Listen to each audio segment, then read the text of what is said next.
Have you ever wondered if the way we care for our aging population, whether it's through multi-generational living arrangements, hiring professional caregivers, or placing loved ones in nursing facilities, is truly the best solution?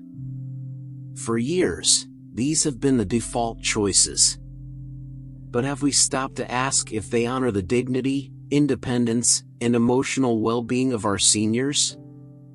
What if there was a groundbreaking yet surprisingly simple approach to elder care that not only provided better support but also preserved personal freedom, fostered meaningful connections, and brought unexpected happiness into your life? In this video, we'll explore the transformative story of Margaret Davis, a spirited and resilient woman in her 70s, who faced the tough realities of traditional elder care options. Margaret's journey led her to discover an unconventional yet deeply rewarding solution that completely changed the way she lived her later years. This unique approach is not only practical but also affordable and profoundly enriching, proving that aging can be a period of joy and fulfillment rather than one of isolation or frustration. By the end of this video, you'll gain a clear understanding of why the most common caregiving strategies, such as living with grown children or moving into nursing homes, often fail to meet the emotional and practical needs of aging individuals. These approaches can lead to a sense of dependence, loneliness, and even resentment. But more importantly, we'll unveil a creative, community-centered alternative that has the potential to restore independence, cultivate happiness, and bring peace of mind to countless seniors and their families. Stay with us, because the insights we're about to share might hold the key to creating a brighter, more fulfilling future for yourself or your loved ones as you navigate the challenges of aging. You'll also walk away with actionable, step-by-step strategies to bring this life-changing idea to life in your community. This isn't just another caregiving story. It's a roadmap to reimagining what it means to grow older with grace and joy. Before we dive into Margaret's story, make sure to subscribe to this channel and hit the notification bell so you don't miss future videos that tackle the most pressing issues for seniors and their families. Your support means the world to me, and if you find this video helpful or inspiring, please consider giving it a like and sharing it with others. Together, we can spread the message of hope and empowerment for older adults everywhere. If you're passionate about today's topic, let me know in the comments by typing 1. If there's room for improvement, or if this isn't the kind of content you're looking for, type 0 and share your thoughts. Your feedback is invaluable, as I work to create videos that truly serve you. Now, let's begin this inspiring journey into a better way of aging. Living with your children might seem like the perfect solution for retirement at first glance. It offers convenience, connection, and a chance to be close to family. Many people see it as the ideal way to spend their golden years. But as Margaret Davis learned, the reality can be far more complicated and heartbreaking than it initially appears. For Margaret, it all started with a sudden and devastating accident. One morning, while reaching for a jar in her kitchen, she slipped and fell hard onto the tile floor. Unable to get up, she was rushed to the hospital by ambulance, where doctors performed emergency surgery to repair a fractured hip. Her recovery was estimated to take at least 6 months, and she would require around-the-clock care during that time. Margaret's 3 adult children gathered to discuss the situation and made what they thought was the best decision: they would take turns caring for her in their homes. It seemed like a loving, practical plan. But what followed was anything but. The challenges began almost immediately, with the smallest moments of daily life becoming overwhelming. Meal times, for example, were a painful reminder of the unspoken tension. While her children ensured that Margaret's meals were prepared, the food was often delivered to her room with little interaction. She ate alone, isolated from the family.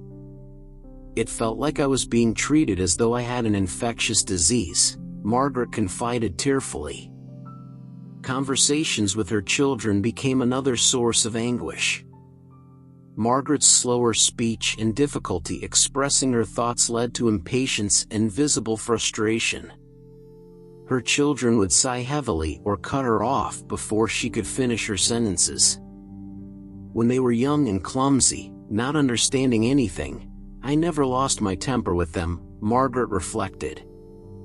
Why now, when I've become just as clumsy, am I treated with so little kindness?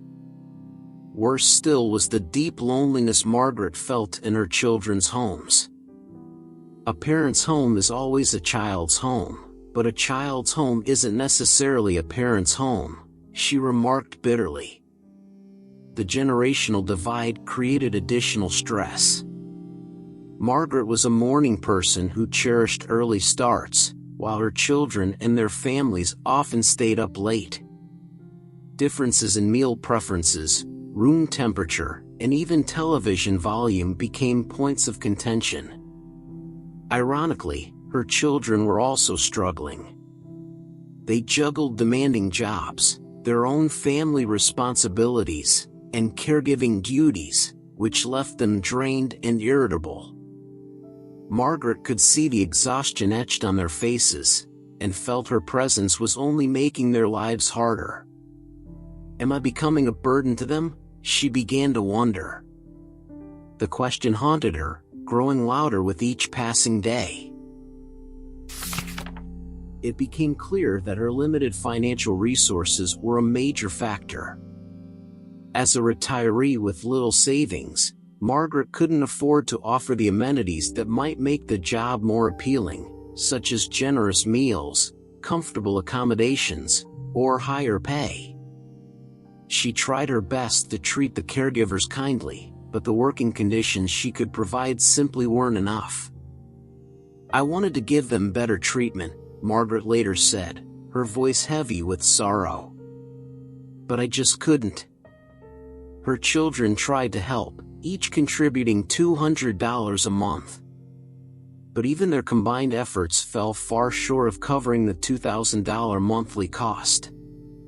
Margaret's savings began to dwindle rapidly, and she was forced to make another difficult decision: switch to a more limited home care service.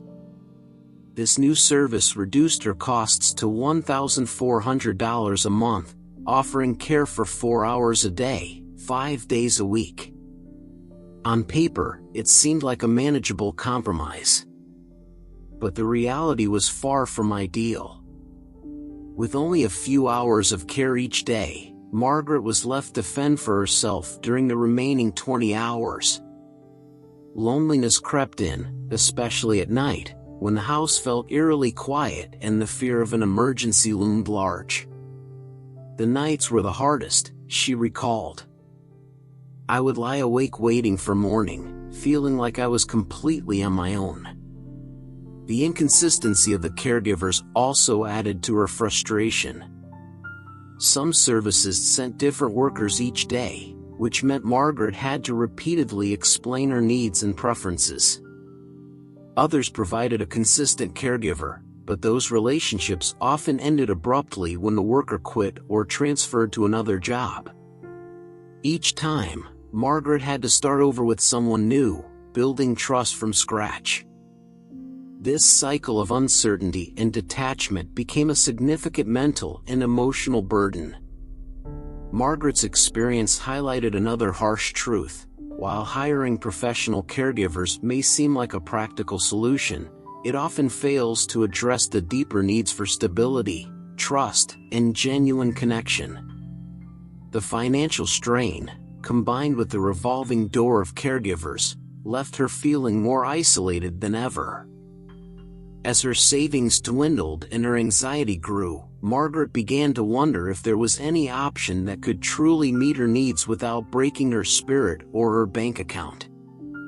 In the end, Margaret Davis made the difficult decision to abandon home care and move into a nursing home, a path many people consider when other options fail. She hoped the facility would provide a safe and secure environment where her needs could be met consistently. However, the reality she encountered was far from the relief she had imagined. Instead of comfort and peace, Margaret found herself facing a new set of challenges, ones that were just as emotionally draining as the struggles she had experienced at home. The truths Margaret discovered about life in a nursing home were rarely spoken about openly, yet they paint a stark picture of the limitations and hardships that often come with communal living in such facilities. Within just 1 month, Margaret realized she could no longer stay. The most difficult adjustment for her was the total loss of personal freedom. The rigid schedule dictated every aspect of her day: breakfast at 7 a.m., exercise at 10 a.m., and lunch at noon. Each activity was strictly timed, leaving no room for individual preferences. It felt like being in a prison, Margaret later shared. For someone who had lived independently and at her own pace for most of her life, this loss of autonomy was stifling. Meals were another significant issue. Residents were served a standardized menu at designated times and places, with no consideration for individual tastes or health conditions. On days when Margaret felt unwell or lacked an appetite, she was met with scolding if she didn't eat enough. It wasn't just the food, she recalled. It was the feeling that I couldn't make even the simplest decisions for myself anymore. The social dynamics within the nursing home proved to be just as challenging. Sharing communal spaces with other residents often led to unexpected conflicts.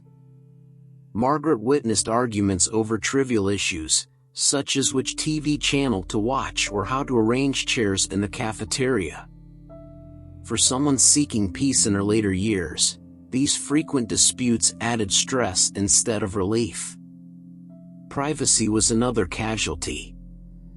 Even though Margaret was fortunate enough to secure a single room, staff members would often enter without knocking or noticing, disrupting her sense of personal space. Possessions were limited, with strict rules about what she could bring into the facility. Leaving the premises required formal permission, further underscoring the lack of control she had over her own life. Even visits from her family were restricted by the facility's rules, with designated times and spaces for interaction. It felt like every aspect of my life was micromanaged, Margaret said. Even the chance to enjoy a quiet conversation with my daughter wasn't truly mine. Living alongside residents with dementia brought additional challenges. Margaret often found herself woken in the middle of the night by screams echoing through the halls or by other residents wandering into her room uninvited. Despite the nursing home's promise of 24-hour care, the staff often seemed ill-equipped to handle such situations effectively. Perhaps the most heart-wrenching realization for Margaret was the pervasive atmosphere of decline within the facility. Day after day, she watched as other residents, many of whom were initially mobile and relatively independent, gradually deteriorated. They became bedridden, their lives shrinking to the confines of their rooms. It was like watching people slowly disappear, Margaret reflected. This stark reality filled her with a deep sense of fear and despair. She couldn't bear the thought that this might become her permanent existence. Within a month of moving into the nursing home, Margaret decided to leave. The experience left her shaken but resolute. She would find another way to live out her years, one that allowed her to retain her dignity, independence, and sense of self. Margaret's story serves as a sobering reminder that while nursing homes may seem like a safe and structured solution, they often come with significant emotional and psychological costs. Her story underscores the need to seek alternatives that prioritize not just physical care but also the personal freedom and humanity of those in their later years. The financial burden of the nursing home was another insurmountable obstacle for Margaret Davis. Even in a mid-range facility, monthly costs ranged from $3,000 to $4,000. Her Social Security income and modest pension barely scratched the surface of these expenses, forcing her to dip into her dwindling savings. The alternative, relying on her children for financial assistance, was something Margaret couldn't bring herself to do. "I can't bear the thought of ending my life this way," she said. After just 1 month in the nursing home, Margaret decided to leave. But leaving didn't resolve her predicament. "I can't live on my own," she admitted, "but I also can't rely on my children anymore." It was a desperate and uncertain time for Margaret. But what came next was nothing short of extraordinary. One day, while returning from a doctor's appointment, Margaret crossed paths with a young couple who ran a small convenience store at the base of her apartment building. Sarah and Mark were always kind to her, offering to help carry her groceries up the stairs or assisting her into the elevator when her hands were full. Their small gestures of thoughtfulness began to lift Margaret's spirits, filling her with a sense of warmth and connection she hadn't felt in a long time. If you are still watching this video and find these lessons useful, please comment below to let me know that you are still here with me. As the days passed, a bold idea began to take shape in Margaret's mind. What if I asked Sarah and Mark to help me with my daily needs? The thought seemed unconventional, even a little risky, but the more she considered it, the more it made sense. Summoning her courage, Margaret approached the couple with her proposal. "I was wondering," she began hesitantly, "if you'd be willing to help me out a little each day, maybe with shopping and preparing meals. I can pay $900 a month." Her suggestion was simple but revolutionary. Margaret explained that she didn't need anything elaborate, just light meal preparation twice a day and help with basic housekeeping tasks. She assured them it would only take about 3 hours a day and wouldn't interfere with running their store. For Sarah and Mark, the offer was immediately appealing. The extra income was significant for their modest household, and the flexible hours made it easy to fit into their existing routine. They agreed without hesitation. And from that moment, Margaret's life began to transform. Each morning, Sarah or Mark would arrive to prepare Margaret's breakfast. They would chat casually about the day ahead, sharing little stories or news. In the evenings, they'd return to prepare dinner, tidy up, and talk about worldly matters or share a few laughs. It didn't feel transactional or impersonal, it felt like family. The greatest difference was the quality of the relationship. Unlike professional caregivers, who often came and went without forging personal bonds, Sarah and Mark brought a sense of warmth and familiarity that was deeply comforting. Margaret no longer felt like a burden or a task to be managed. Instead, she felt cared for in a way that respected her independence and dignity. Unexpected benefits also began to emerge. The couple's regular visits established a rhythm in Margaret's days that had been missing since her accident. The simple joy of anticipating breakfast in the morning, or an evening chat, gave her a renewed sense of purpose and connection. "I never thought there could be such a comfortable way to spend old age," Margaret later said with a smile. This arrangement wasn't just practical, it was deeply human. It brought back the sense of community and mutual support that Margaret had been yearning for, offering a path forward that was both affordable and emotionally fulfilling. The solution she stumbled upon turned out to be the best decision she had made in years. A year had passed since Margaret Davis first enlisted the help of Sarah and Mark, and her life had been transformed in ways she never imagined. As they continued to assist her with meals and light housekeeping, Margaret's gratitude grew. One day, feeling overwhelmed by the couple's kindness, she made a proposal that touched their hearts deeply. "If you continue to take care of me for the rest of my life," she said, "I would like to give you $10,000 as a token of my appreciation." Sarah and Mark were moved to tears. It wasn't just the money, it was the recognition of their unwavering commitment and the trust Margaret had placed in them.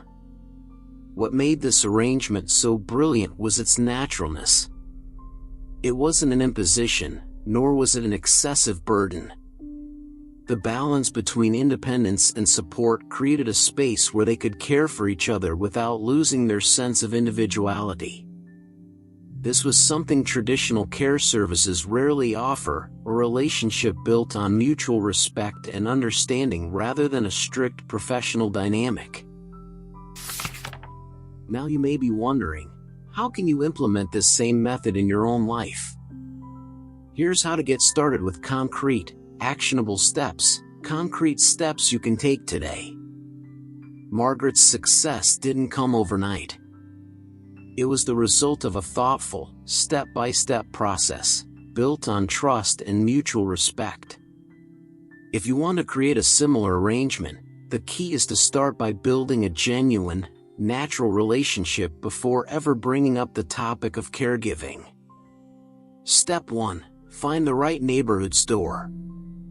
Begin by seeking out a small local store in your neighborhood, a family-run business, such as a pharmacy, grocery store, or convenience shop. These types of stores are often owned and operated by a couple or a small family, making them ideal for this kind of arrangement because the owners are actively involved in the day-to-day operations. They tend to have flexible schedules and might be open to additional sources of income. Step 2. Build natural connections. Start by engaging in everyday conversations with the store owners. In Margaret's case, it all began with casual chats while shopping for groceries. Don't rush this process. Building a genuine relationship takes time. Focus on understanding the other person's personality, daily rhythms, and family situation. Pay attention to the dynamics that exist in their lives, as well as their financial needs. You can often infer aspects of this from the size of the store and its business hours. Small, family-run businesses often need extra income, which makes them perfect candidates for offering assistance. Step 3. Ease into the proposal. When the time feels right, begin to gently introduce the idea of receiving help. Instead of immediately asking for caregiving assistance, start with something small. For example, you might say, "Would you mind helping me carry these heavy bags? Or could you lend me a hand with something around the house?" These small gestures will lay the groundwork for a natural progression into a more formal arrangement. Once the rapport is established, you can bring up the topic of paid help. Be clear and direct, but also flexible. For instance, Margaret offered Sarah and Mark $900 a month for about 3 hours of work per day, helping with meal preparation and light cleaning. This amount was realistic, as it provided them with a reasonable side income without overburdening them. It was also within Margaret's budget, far more affordable than the $2,000 a month professional care she had initially considered. Step 4. Set clear expectations. Make sure to clearly define the specific tasks you're asking for. In Margaret's case, the tasks were simple and not time-consuming. Prepare basic, easy-to-make meals suitable for the elderly, and assist with light housekeeping. It's important to keep things manageable so that the help doesn't interfere with the other person's primary job or family obligations. Also convey that you're looking for simple, straightforward support, such as light meals, rather than complex cooking. This reduces the burden on the other person while ensuring that their help is aligned with your needs. Step 5. Discuss long-term benefits and trust. The final step is to discuss the long-term nature of the relationship and what it could evolve into. Margaret's offer of a $10,000 reward wasn't just about the money, it was a gesture of trust and recognition for the ongoing support she had received. By offering this, Margaret communicated that this was not just a temporary arrangement but a long-term commitment that would continue to grow. The reward is symbolic of a much deeper bond, a way of saying, "I trust you, and I appreciate you for being there when I needed it most." It also helps to make the arrangement feel less transactional and more like a partnership based on mutual respect. However, there are important considerations to keep in mind with this method.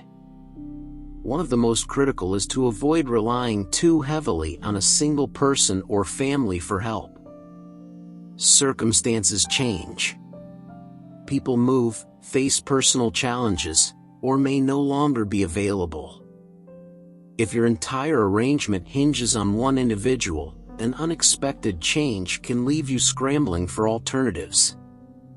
That's why it's wise to have multiple candidates in mind, or maintain connections with others in your community who might step in if needed. If you are still watching this video and find these lessons useful, please comment 3 below to let me know that you are still here with me. Another essential step is to formalize any monetary agreements in writing. Even the most well-intentioned arrangements can lead to misunderstandings if expectations are not documented. Drafting a simple written agreement helps prevent disputes and ensures both parties feel secure about their roles and responsibilities. The beauty of this method is its flexibility. It allows you to deepen the relationship gradually. If, over time, you find that the dynamic isn't quite working, you can naturally and gracefully create distance, without the rigidity of a formal caregiving contract. This stands in stark contrast to specialized care services, which often require long-term commitments that are challenging to break if the arrangement isn't satisfactory. Above all, this approach fosters a mutually beneficial relationship. For seniors, it provides the necessary care and companionship in a way that feels warm and human. For the helpers, it offers a valuable source of supplemental income that fits seamlessly into their existing routines. This mutual exchange builds a foundation of trust, ensuring that both parties feel valued and supported. Happiness in old age isn't found in expensive care or fancy facilities, Margaret Davis often reflects. It's found in meaningful connections and the freedom to live life with dignity. Step 5. Discuss long-term benefits and trust. The final step is to discuss the long-term nature of the relationship and what it could evolve into. Margaret's offer of a $10,000 reward wasn't just about the money. It was a gesture of trust and recognition for the ongoing support she had received. By offering this, Margaret communicated that this was not just a temporary arrangement but a long-term commitment that would continue to grow. The reward is symbolic of a much deeper bond, a way of saying, "I trust you, and I appreciate you for being there when I needed it most." It also helps to make the arrangement feel less transactional and more like a partnership based on mutual respect. However, there are important considerations to keep in mind with this method. One of the most critical is to avoid relying too heavily on a single person or family for help. Circumstances change. People move, face personal challenges, or may no longer be available. If your entire arrangement hinges on one individual, an unexpected change can leave you scrambling for alternatives. That's why it's wise to have multiple candidates in mind, or maintain connections with others in your community who might step in if needed. If you are still watching this video and find these lessons useful, please comment 3 below to let me know that you are still here with me. Another essential step is to formalize any monetary agreements in writing. Even the most well-intentioned arrangements can lead to misunderstandings if expectations are not documented. Drafting a simple written agreement helps prevent disputes and ensures both parties feel secure about their roles and responsibilities. The beauty of this method is its flexibility. It allows you to deepen the relationship gradually. If, over time, you find that the dynamic isn't quite working, you can naturally and gracefully create distance, without the rigidity of a formal caregiving contract. This stands in stark contrast to specialized care services, which often require long-term commitments that are challenging to break if the arrangement isn't satisfactory. Above all, this approach fosters a mutually beneficial relationship. For seniors, it provides the necessary care and companionship in a way that feels warm and human. For the helpers, it offers a valuable source of supplemental income that fits seamlessly into their existing routines. This mutual exchange builds a foundation of trust, ensuring that both parties feel valued and supported. Happiness in old age isn't found in expensive care or fancy facilities, Margaret Davis often reflects. It's found in meaningful connections and the freedom to live life with dignity. The traditional options, living with children, hiring professional helpers, or moving into a nursing home, may be the default choices, but they aren't necessarily the best answers for everyone. Margaret's experience with Sarah and Mark offers a refreshing alternative. At an affordable monthly cost of just $900, she found a more fulfilling life than any traditional care option could provide.